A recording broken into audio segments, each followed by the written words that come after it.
താങ്കളുടെ സിനിമ ജേർണിയിൽ മമ്മൂക്കയ്ക്ക് ഉണ്ടായിരുന്ന പങ്ക്? സിനിമ നമുക്കൊരു മെന്റർ എന്നൊക്കെ പറയുന്ന പോലെ എനിക്ക് അങ്ങനെ ഒരു ഫിഗറാണ്. ഇപ്പൊ എന്താ പറയാ, എനിക്കൊരു നമുക്കൊരു ബിഗ് ബ്രദർ, അല്ലെങ്കിൽ നമുക്ക് എന്തും ഓടി ചെല്ലാൻ പറ്റുന്ന അങ്ങനെ ഒരു ഫിഗറാണ് എനിക്ക് മമ്മൂക്ക എൻ്റെ ലൈഫിൽ തന്നെ.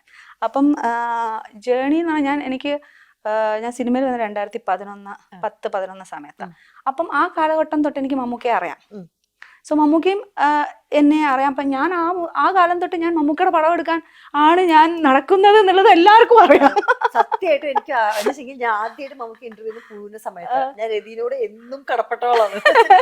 ആ ഇന്റർവ്യൂ ഞാൻ കാണുമ്പോൾ അദ്ദേഹത്തിന് ആദ്യമായിട്ട് ഇത്ര അടുത്ത് കാണും തന്നെ. അപ്പൊ എന്റെ ഇന്റർവ്യൂ എന്ന് പറയണ്ടേ, +2 തൊട്ട് എനിക്ക് അവളെ അറിയാം. കുറെ നാള് മുന്നേ അറിയാം.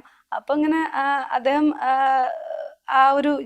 അറിയാം പുള്ളിക്ക് സിനിമയാണ്. ഞാൻ ഇപ്പൊ എനിക്ക് കുട്ടികളുണ്ടായിട്ടോ ഒന്നും ഞാൻ പോയില്ലല്ലോ. ഞാൻ തിരിച്ച് സിനിമയിലൂടെ തന്നെ എല്ലാ പ്രാവശ്യവും തിരിച്ചു വരുന്നുണ്ട്. എത്ര ബ്രേക്ക് ഉണ്ടായാലും ഞാൻ തിരിച്ച് സിനിമ അതേ ഫുൾ എനർജിയിൽ തിരിച്ചു പോകുമ്പോൾ പുള്ളിക്ക് മനസ്സിലാവുമല്ലോ നമുക്ക് ഈ ആള് ഇവിടുന്ന് പോവാൻ ഉദ്ദേശമില്ല എന്ന്. അപ്പം അങ്ങനെ എൻ്റെ എന്താ പറയാ പുഴു സംഭവിച്ചതാണല്ലോ. അപ്പൊ പിന്നെ എത്രത്തോളം നമുക്ക് നമ്മുടെ ജേണിയുടെ ഭാഗമായിട്ടുണ്ടാകും എന്നുള്ളത് പ്രത്യേകിച്ച്. അപ്പൊ അതിനുശേഷവും ഞാൻ മമ്മൂക്കടുത്ത് ഇപ്പം പാതിരാത്രിയുടെ കാര്യങ്ങളും ഞാൻ പറഞ്ഞു. ഇങ്ങനെ കഥ ഒന്നും അറിയില്ല, പക്ഷെ ഞാൻ ഇങ്ങനെ പടമുണ്ട്, ഇങ്ങനെ ചെയ്യാൻ ഉദ്ദേശിക്കുന്നുണ്ട് എന്നൊക്കെ പറഞ്ഞു. നന്നായിട്ട് ചെയ്യണം എന്നൊക്കെ പറഞ്ഞു.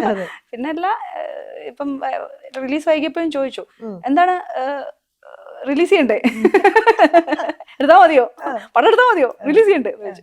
അല്ല നടക്കുന്നുണ്ട് അങ്ങനെ.